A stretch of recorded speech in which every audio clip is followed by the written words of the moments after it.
ಅಜ್ಜಿ, ಎಷ್ಟ್ ಹೇಳಿದ್ರು ಕೇಳ್ದೆ ಚಾಣಕ್ಯ ಶಶಿ ಹೊರಟೋದ್ರು. ಈಗೇನ್ ಮಾಡೋದು ಅಜ್ಜಿ? ಮಾಡೋದಕ್ಕೇನಿದೆ ಅದ್ಗೆ? ನಮ್ ಪ್ರಯತ್ನ ನಾವು ಮಾಡಿದೀವಿ, ಇವಾಗ ದೇವ್ರೇ ನೋಡ್ಕೋಬೇಕು. ಏನ್ ಮಾಡಿದ್ರಿ ನೀವು? ಅವ್ರಿದ್ದಾಗ ಒಂದ್ ಮಾತು ಕೂಡ ಆಡ್ಲಿಲ್ಲ. ಚೆನ್ನಾಗೇ ಇದೆ. ದೊಡ್ಡವ್ರು ನೀವು ಮಾತಾಡ್ತೀರಾ ಅಂತ ನಾವು ಮೌನವಾಗಿದ್ವಿ. ಅದು ತಪ್ಪ ಅಜ್ಜಿ ಅವ್ರೆ? ಅಬಿಗೆ ಫೋನ್ ಮಾಡಿ ಹೇಳಣ್ವಾ ಅಜ್ಜಿ? ಅಬಿಗಲ್ಲ, ದಿವ್ಯಾಗ್ ಮಾಡೋ. ಯಾರಿಗ್ ಫೋನ್ ಮಾಡಿದ್ರು ಉಪಯೋಗ ಇಲ್ಲ, ಹೋದವ್ರು ವಾಪಸ್ ಬರಲ್ಲ. ಮೊದ್ಲು ನೀವು ಅಪಶಕ್ನ ಮಾತಾಡೋದ್ ನಿಲ್ಲಿಸ್ತೀರಾ? ಅವ್ರು ಹೊರಟೋದ್ರೆ ತಪ್ಪಿಲ್ಲ, ಆದ್ರೆ ನಾವು ಮಾತಾಡಿದ್ರೆ ತಪ್ಪಾಯ್ತಮ್ಮ.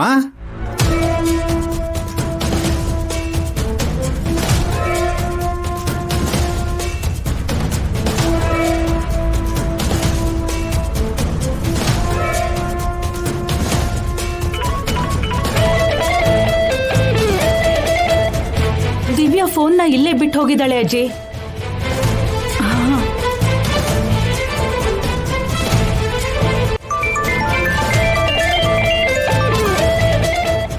ಹಲೋ. ಕೇಶವ,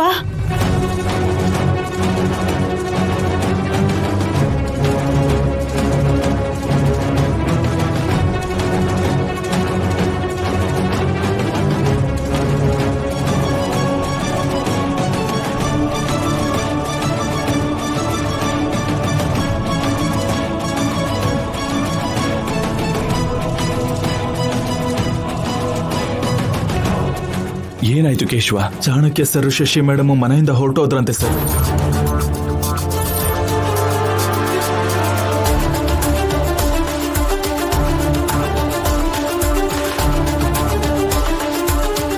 ಅವ್ರು ಹೊರಟು ಹೋಗೋದಂದ್ರೆ ಏನು ಕೇಶವ? ಯಾಕೆ ಹೋದ್ರಂತೆ? ಚಾಣಕ್ಯ ಸರ್ ಶಶಿ ಮೇಡಮ್ ನಿಮ್ಮ ಮೇಲೆ ಕೋಪ ಮಾಡ್ಕೊಂಡಿದಾರಂತೆ, ನಿಮ್ಮನ್ನ ತಪ್ಪಾಗಿ ತಿಳ್ಕೊಂಡು ಹೊರಟೋದ್ರಂತೆ. ಅಜ್ಜಿ ಕಲ್ಪನಾ ಮೇಡಮ್ ಎಷ್ಟು ಹೇಳಿದ್ರು ಕೇಳಲೇ ಇಲ್ವಂತೆ.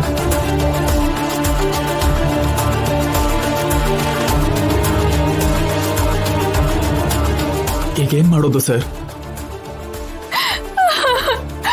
ದಿವ್ಯಾ, ದಿವ್ಯಾ ನಿಂತ್ಕೊ, ಎಲ್ಲಿ ಹೋಗ್ತಿದ್ಯಾ? ದಿವ್ಯಾ, ಇದು ನಿಜವಾಗ್ಲೂ ನಿಂದೆ ತಪ್ಪು ದಿವ್ಯಾ. ಸಮಾಧಾನವಾಗಿ ಪರಿಹರಿಸಬೇಕಾದದನ್ನ ಸಮಸ್ಯೆಯಾಗಿ ಬದಲಾಯಿಸಿದ್ಯಾ. ನಮ್ಮ ಹತ್ರ ಒಂದ್ ಮಾತು ಹೇಳ್ಬೇಕಾಗಿತ್ತು. ಈಗ ನಾವೇನು ಮಾಡಕ್ ಆಗಲ್ಲಮ್ಮ. ಅವರು ನಮ್ಮ ಮಾತೇ ಕೇಳಲಿಲ್ಲ. ಈಗ ನೀನೇ ಆ ಮನೆಗ್ ಹೋಗ್ಬೇಕು. ನಿನ್ನ ಈ ಮನೆಗ್ ಕರ್ಕೊಂಡ್ ಬರ್ಬೇಕು. ಯಾವ ಮುಖ ಹೊತ್ಕೊಂಡು ನಾನು ಆ ಮನೆಗ್ ಹೋಗ್ಬೇಕು ಅಜ್ಜಿ? ಇದು ಅಂತ ಕೆಲ್ಸಗಳನ್ನ ಮಾಡ್ಬೇಕಾದ್ರೆ ಯೋಚನೆ ಮಾಡ್ಬೇಕಾಗಿತ್ತಮ್ಮ. ತೈತಕ ಅಂತ ಮಾಡಬಾರ್ದ ಕೆಲ್ಸನ ಮಾಡಿ ಇವಾಗ ಹೇಗ್ ಹೋಗೋದಂದ್ರೆ ಹೇಗಮ್ಮ? ಮಧ್ಯದಲ್ಲಿ ನೀವು ಮಾತಾಡ್ಬೇಡಿ. ಮಗುನ ಚಿವುಟೋದು ನೀವೇ, ತೊಟ್ಲನ್ನ ತೂಗೋದು ನೀವೇ. ಏನಂದ್ರಿ ಅಜ್ಜಿ?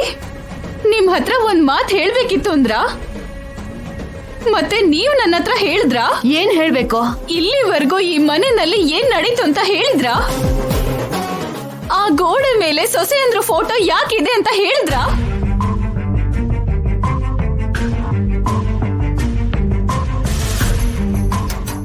ನಮ್ಮಮ್ಮ ಯಾಕೆ ಸತ್ತು ಹೋದ್ಲು ಅಂತ ಹೇಳಿದ್ರ?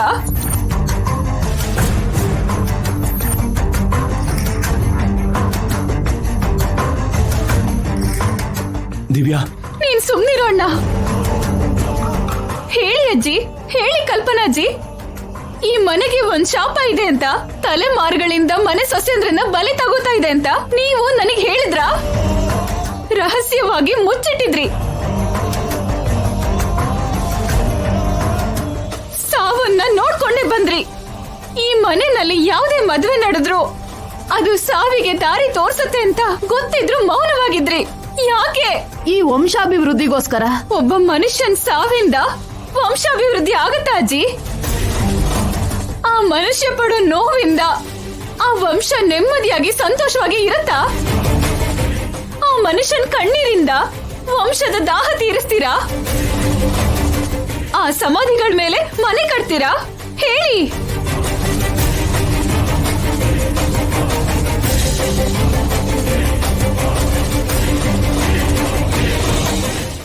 ಅಜ್ಜಿ ಆತರ ಅನ್ಕೊಂಡಿದ್ದಿದ್ರೆ ನೀನು ನಿಮ್ಮಣ್ಣ ಹುಟ್ಟಾನೇ ಇರ್ಲಿಲ್ಲ ದಿವ್ಯಾ. ಈ ಕುಟುಂಬ ಯಾವತ್ತೋ ಚರಿತ್ರೆಯಲ್ಲಿ ಮುಗ್ದೋಗ್ತಿತ್ತು.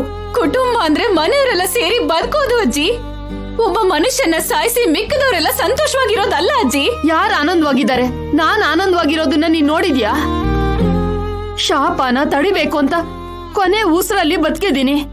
ಏನ್ ಗೊತ್ತು ನಿನ್ಗೆ? ನಿಜವಾಗ್ಲೂ ನನಗೇನು ಗೊತ್ತಿಲ್ಲ. ಆದ್ರೆ ಒಂದು ವಿಷಯ ಕೇಳ್ತೀನಿ, ಶಾಪನ ತಡೆಯೋ ಶಕ್ತಿ ಇಲ್ಲ ಅಂದ್ಮೇಲೆ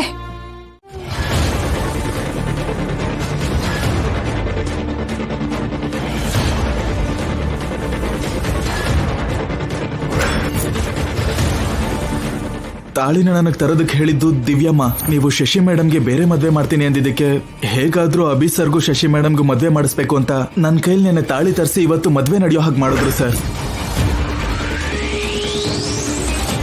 ಅಯ್ಯಯ್ಯೋ, ದಿವ್ಯ ಕೂಡ ಏನ್ ಕಮ್ಮಿ ಅಲ್ಲಮ್ಮ. ನಿಮ್ಮ ಅಣ್ಣ ಅವಳ ಜೀವನನ ನಾಶ ಮಾಡ್ದ ಅಂತ ಅವಳು ನಿನ್ ಜೀವನನ ನಾಶ ಮಾಡ್ಬೇಕು ಅನ್ಕೊಂಡ್ಲು.